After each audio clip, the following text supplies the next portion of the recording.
Hello all and welcome to this AWS tutorial.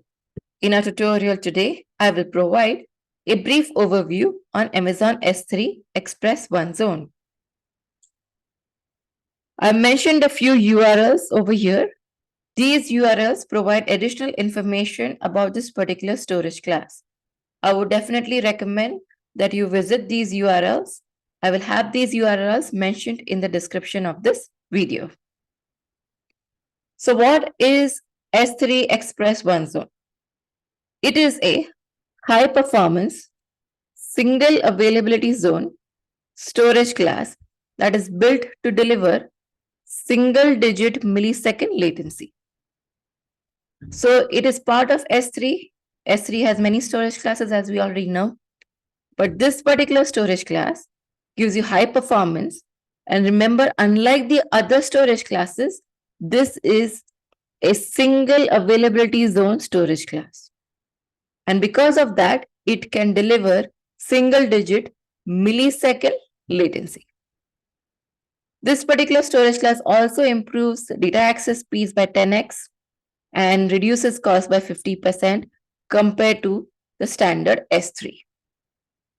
Behind the scenes, Express One Zone uses S3 directory buckets to support thousands of requests per second with low latency.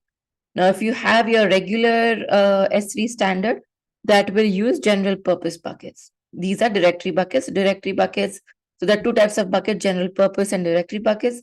Especially when it comes to directory buckets, they have a hierarchical structure with different directories in it. And that's what helps this particular storage class to deliver that single digit millisecond latency. Now, I'm not going to go into the details of directory buckets in this video. I'll get a separate video for that. But for now, just understand that Express One Zone uses S3 directory buckets behind the scenes so that it can provide that single digit millisecond latency. It also enables you to select a specific AZ within an AWS region. So these are the different regions where it is available: US East, West, Europe, and Asia Pacific. What is this particular storage class suitable for? It is suitable for machine learning, interactive analysis, media content, or basically any high performance intensive workload. So it's totally up to you. These are some types that I have mentioned over here. But of course, you could have other applications or other workloads that require that single digit millisecond latency. Now, Express One Zone is compatible with SageMaker, Athena, EMR, and Glue. How does S3 Express One Zone work? So if you look at this picture and going from left to right, you will see that you have applications that require that low latency, the single digit millisecond latency. Of course, these applications use S3 API to connect to Express One Zone. Express One Zone delivers a consistent single digit millisecond latency per request. And again, it can process thousands, hundreds and thousands of transactions per second. As you see in the picture, it is part of a single availability zone. If possible, try to co-locate your application in the same availability zone as your Express One Zone. And the different kinds of workloads that are suggested for this particular storage classes: AI ML model training, video content, image rendering. You can see some financial model simulations, data lakes, genomics processing. I mean, these are some examples. Of course, you could have your own application that requires that single digit millisecond latency. And of course, then the results are delivered accordingly. At the same time, it also reduces the overall cost of ownership, the total cost of ownership. This is a small table over here, and I would actually recommend that you can either take a snapshot of this, or you can even go to this reference URL, which compares all the S3 storage classes. So I've put Express One Zone here in blue, if you can see right here in the center. And this particular table, as mentioned earlier, compares all the different S3 classes. Now let's focus on Express One Zone. So of course, we know that it is meant for high performance storage and applications that require single digit millisecond latency. Of course, the durability is pretty much the same. The availability for Express One Zone is 99.95, which is slightly lower than your standard S3, but it's not the worst.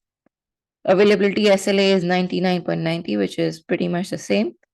Most importantly, this particular storage class is available in a single availability zone compared to the rest of the others. Only other one was Express One Zone and Frequent Access, which is again available in a single availability zone. The minimum storage duration charge is 1 hour. Of course, there is no retrieval charge. Retrieval charges typically start with infrequent access or with S3 Glacier, and there is no life cycle transitions, as you can see over here. So hopefully this gives you a good understanding between Express One Zone and the rest of the S3 storage classes. Now let's look at the benefits. I think by now you should be able to tell the benefits of Express One Zone. Of course, it gives you accelerated application performance because of its low latency. You can scale without provisioning, and it is cost effective. We've already looked at the use cases, anywhere from machine learning to artificial intelligence training, interactive analysis, real-time advertising, any high processing or high performance workloads, high performance compute workloads. It could be anything. I mean, of course, I've put in media content workloads over here, but it could be anything else as well, as long as it is high performant and requires a single digit millisecond latency. Now let's look at the pricing. As always, I'll cover the pricing, but I would recommend that whenever you plan to use this service, please go ahead and look at the latest and greatest pricing because it keeps on updating or changing regularly. So let me quickly shift over here. So this is Amazon S3 pricing. And let us first look at storage pricing. So if we scroll down, this is in US East North Virginia. If I scroll down, here is S3 Express One Zone, and as it says, it is 0.16 cents per GB. If I scroll further down, now we are looking at request and data retrieval costs, again in US East North Virginia. And if I scroll further down, hopefully you can see both the columns and it says Express One Zone. So if you see for put copy post list requests, almost 1,000 requests, you are spending about 0.0025 cents. For get and select is 0.002 cents. Of course, there is no life cycle transitioning, there is no data retrieval, so those costs are not applicable. Again, this is for North Virginia. This is right now when I'm recording this particular video. These costs can go up, can go down.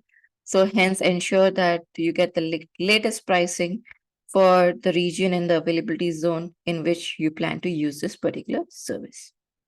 So this is it from me today. I hope this video was helpful. Do post your comments and let me know your experiences working with Express One Zone. I will take your leave now and I will see you soon in some other video. Till then, take care. Bye-bye.